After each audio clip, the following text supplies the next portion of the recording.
Hi, hope you're doing well.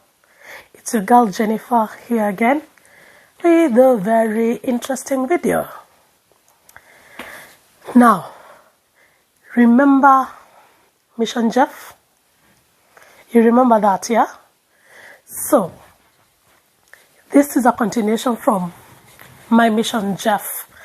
But then, the continuation is from this angle of, remember when Jeff has scammed me, and then I got to this place where I thought that I will never go abroad. And I also thought that when you don't go abroad or when you do things and they fail, I always believe that you're either blessed or cursed. And because I had tried to go to the US so many times and I was not able to go there, I believed that there was a curse following me. I'm a Christian and I'm a spiritual person.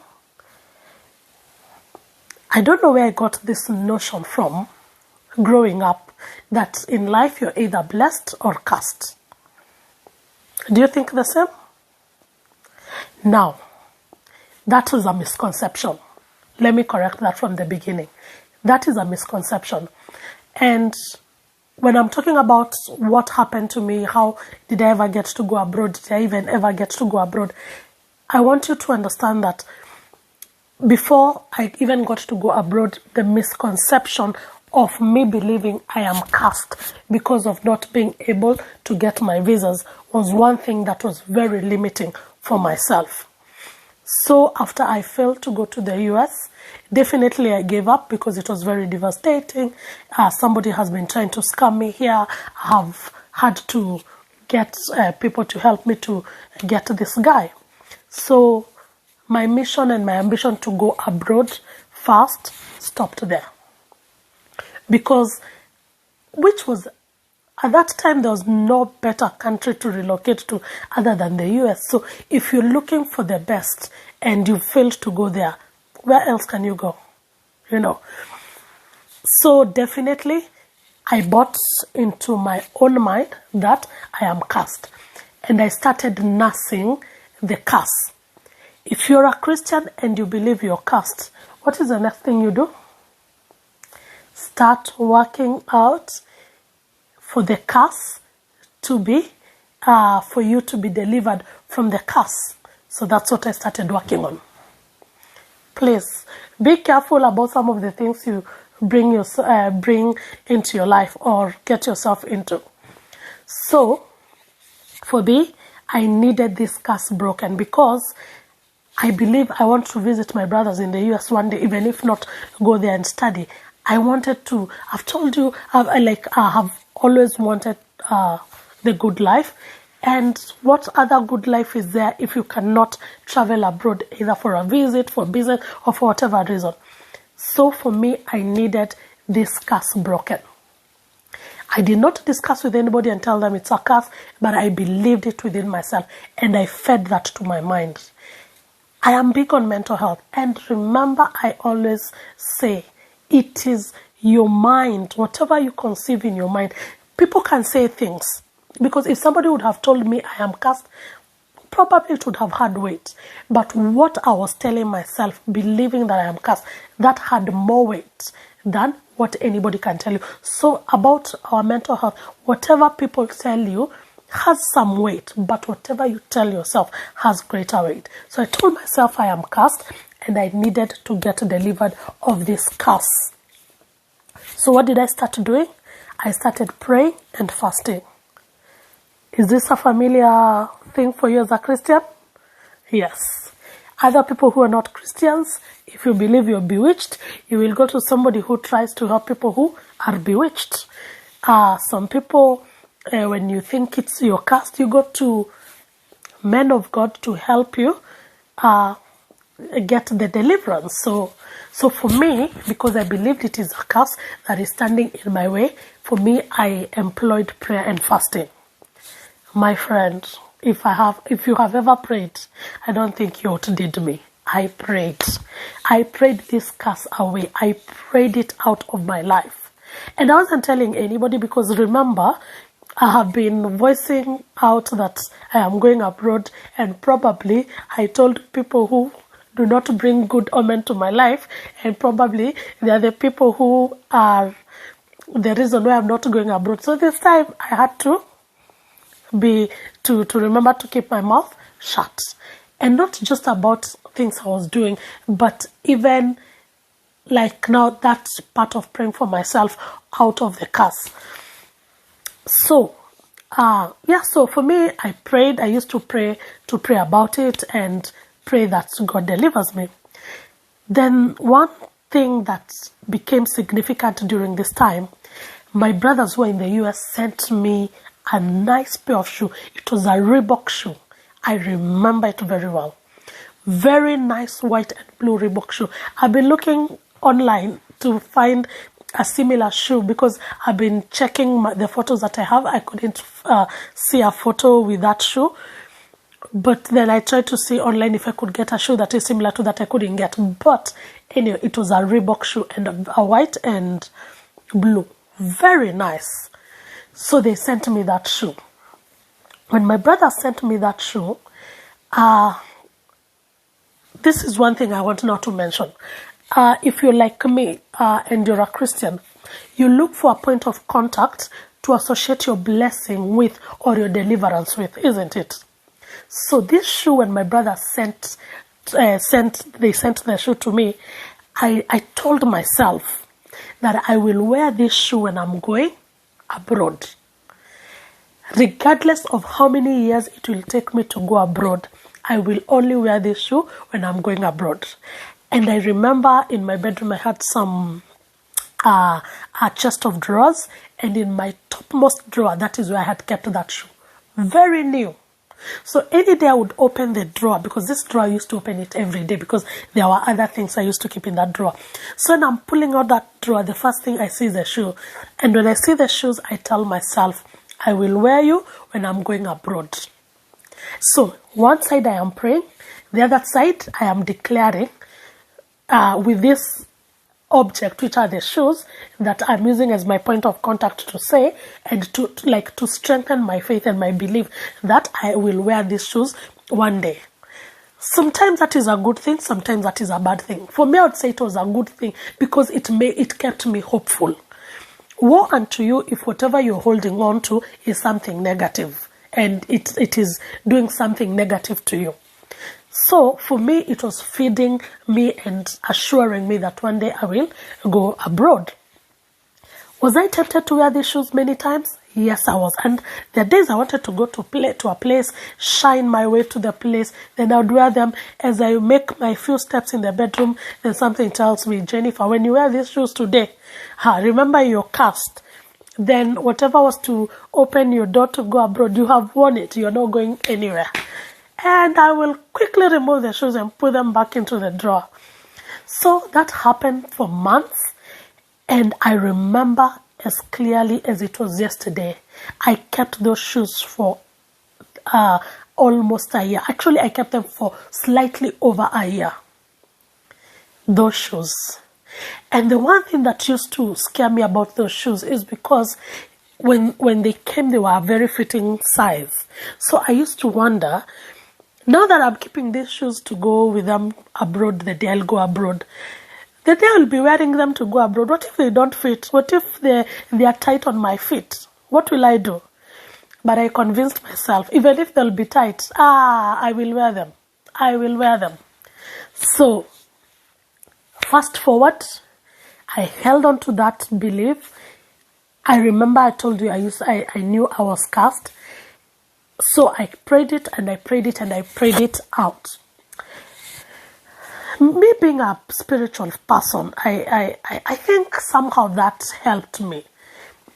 I wouldn't say necessarily that it was a curse, but I think just keeping myself grounded in prayer helped me.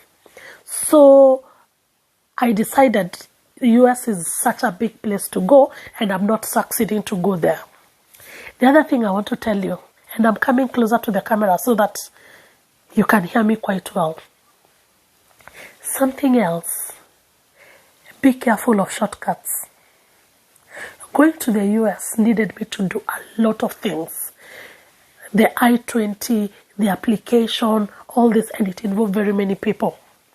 So I told myself, for me to go abroad, I need to find a place where I can go easily and quickly. And I got to the place. So the next place I decided to go was to Dubai. That is the United Arab Emirates. Why? It was easy to go there. I had a contact person there. All I needed was money and a visa.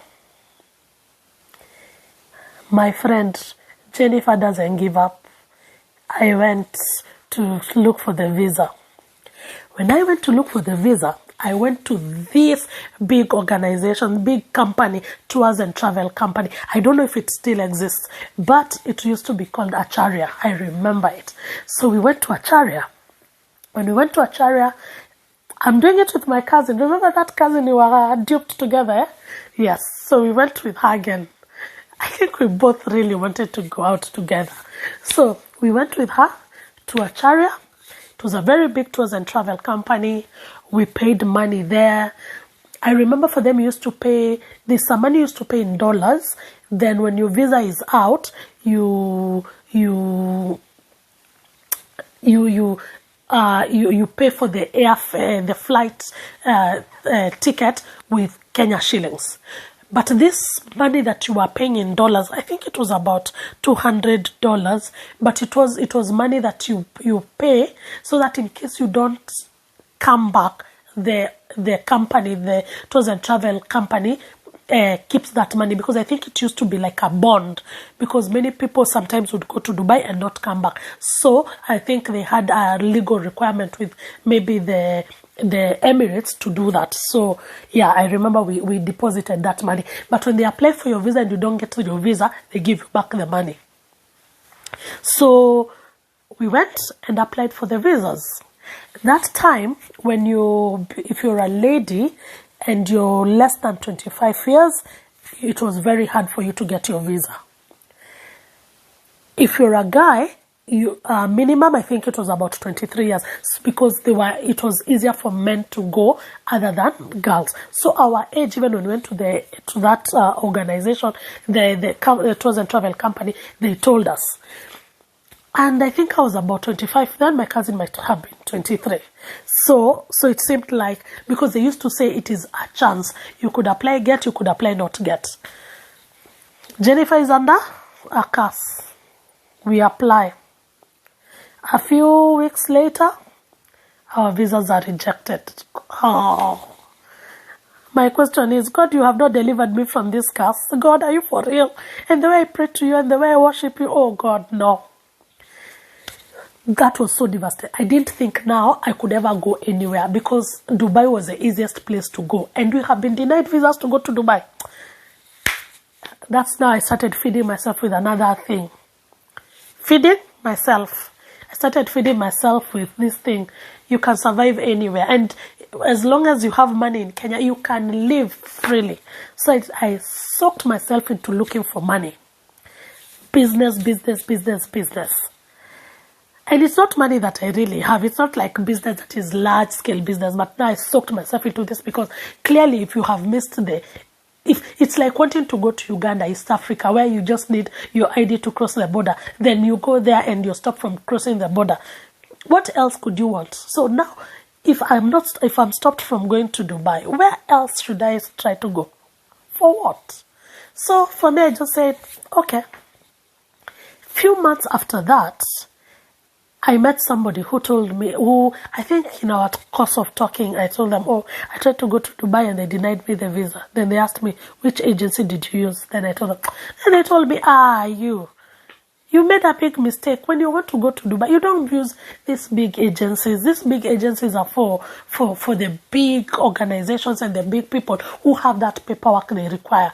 When you want to go to Dubai, you use these small agencies. And you get your visa easily. And I was like, are you sure? Are you sure I will not be scammed and duped?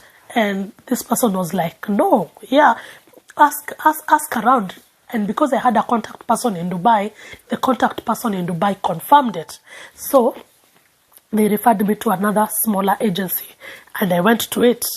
When I went to the agency, we applied for the visa, and I got my visa. My friend, you have never seen joy. Me, I felt like the world is ending. Me, cast, and now I'm able to go. Ooh, no, no, no, no, no, no, no, no. I was happy. I knew now. People will be seeing me in movies, because Dubai is like a very beautiful place, So for me, I was thinking now, my high life has started.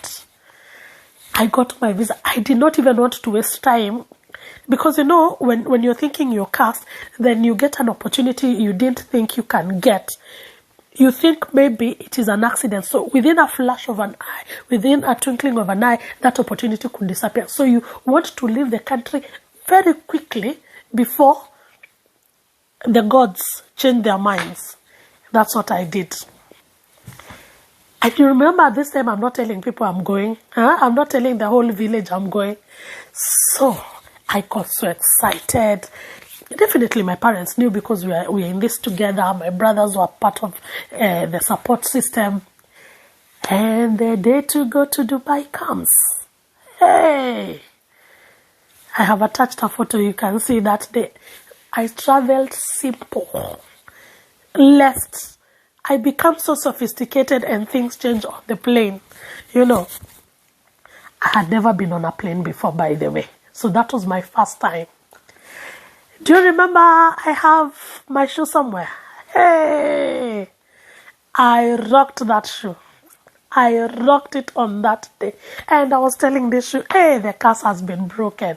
Hey, and somehow I was feeling like this opportunity has come because of my faithfulness in keeping this shoe. To wait for the day.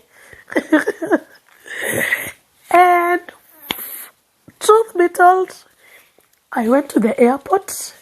I checked into the airport, into the security and to the customs and all that, checked in, walked. I remember something my cousin was telling me. My cousin, we didn't travel together. We got our visas on separate times. So we traveled on separate times. So I remember it's my cousin who had Googled the information of how people buckle up on the plane, what they do, how you go through security checks, you remove your jewelry and everything. So it's my cousin who was telling me what I will need to do. So when I got there, I pretended like I understand things. It's like I didn't want to show people I have never traveled before. But however much you try to fake it, people will always know. And by the way, nobody is bothered, by the way. So I get in, go to the plane, sit down, and when I'm on the plane and I see the plane take off, it's when it dawns on me that, hello, indeed the curse has been broken. Indeed, Jennifer, you have left Kenya. That was a big moment. But my dilemma is not over, because remember, it is a curse. You don't think it is broken so easily. So for me, I am not as excited as in flying, in the security flying. For me, my part where I got the proper relief that clearly this has happened is when I got to Dubai, the airport, and I checked out of their immigration. That's when I realized, indeed, I have flown out of Kenya. Hey, if you are me, when I got to Dubai, I became even super spiritual because I could not believe what God has done. And I had to maintain that status lest God feels angry with me because I was praying my way out of the curse, and then the curse has been broken. Then I misbehave and not continue worshiping him, and I'm taken back to Kenya. That is where my headspace was. But I told myself, the curse has been broken. I've been able to go abroad, and I vowed and I prayed to God. Now that I have left Kenya and I've been able to successfully land in the Emirates, there is no place I will ever look for a visa again and be denied. I put that in my mind and I believed that. Many years later it happened. But the moral of the story today is I fed myself a lie. It worked for me, but it wasn't a curse. So sometimes you may feed yourself things and they work, but clearly it's a misconception. Be careful of the things you feed yourself. Fortunately, mine wasn't something so detrimental. What about those people who feed themselves something that is detrimental? Like, for example, those people who tell themselves they are not beautiful. And that gets into the way of their esteem, gets them depressed to the point they take away their lives. It's against all odds. Catch you in the next video. Bye.